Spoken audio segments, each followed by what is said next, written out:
ओम शांति। संपूर्ण पवित्र बनने का सुख परम सुख है। पवित्रता ही सुख शांति की जननी है। जहाँ पवित्रता है वहाँ सुख शांति आनंद प्रेम संतोष सब पीछे पीछे चले आते हैं। पवित्रता की कमी मनुष्य को चिड़चिड़ा बनाती है, उसे दुखी करती है, उसके अंदर अशांति पैदा करती है।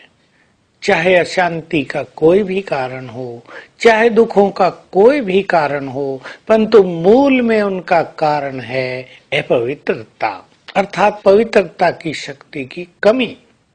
हमारी पवित्रता तो संसार के लिए वरदान है। हमारी पवित्रता तो प्रकृति के लिए शक्ति है, खुराक है। हम जितने पवित्र बनते जाते हैं, ईश्वरीय कार्य में उतना ही सहयोग मिलता जाता है।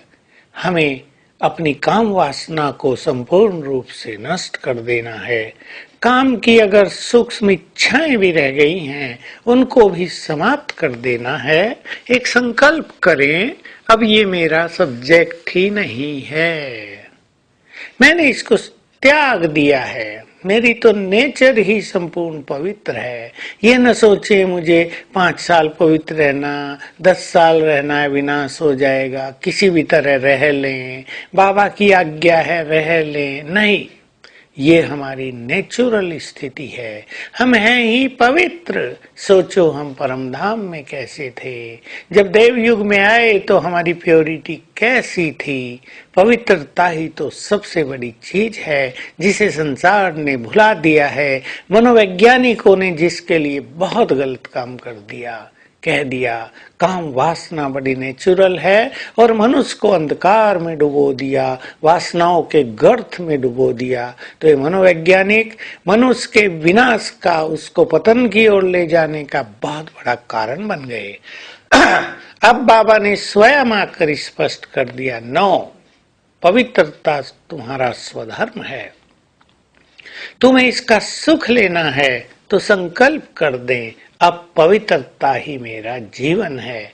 कोई भी व्यर्थ संकल्प आते हैं, व्यर्थ इच्छाएं पूर्ण होती हैं, पास्ट के संस्कार इमर्ज होते हैं, या संसार के वातावरण को देखकर उसके प्रभाव में आकर कुछ निगेटिविटी आती है, स्वप्नों में कुछ गंदगी आती है। इन सब को तेजी से समाप्त करते चलेंगे योग बल के द्वारा, स्वमान के द्वारा, सुंदर चिंतन के द्वारा। तीनों चीजें अपनाएंगे।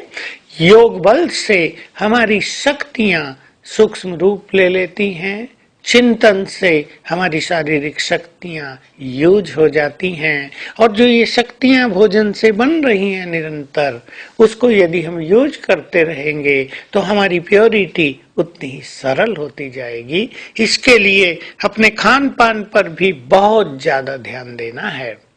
खान पान अगर भारी होगा, पेट को भारी करेगा, कब्जियत लाएगा, गैसेज पैदा करेगा, तो भी प्योरिटी में अंतर पड़ जाएगा।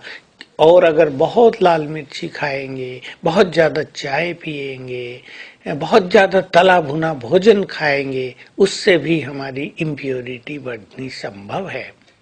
इसीलिए लहसुन प्याज को भी बाबा ने मना कर दिया है, क्योंकि ये भी वासनाओं में उत्तेजना पैदा करने वाले पदार्थ हैं।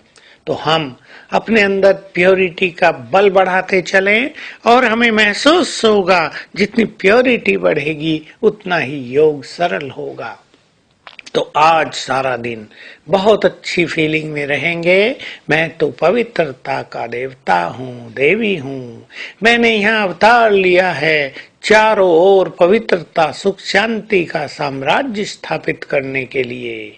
मैं पवित्रता का सूर्य हूँ, और बस ड्रिल करेंगे बाबा के पास जाने की।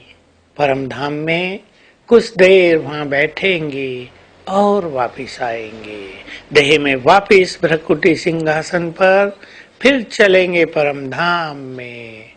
बाबा के पास बैठेंगे, निराकार के पास, सर्वशक्तिवान के पास, और फिर आएंगे वापिस अपनी देह में। ये ड्रिल सवेरे तो कम से कम 10 बार अवश्य कर लें और हर घंटे में 2 बार करें 1-1 मिनट के लिए, तो सारा दिन योग युक्त स्थिति में बीत जाएगा। ओम शांति।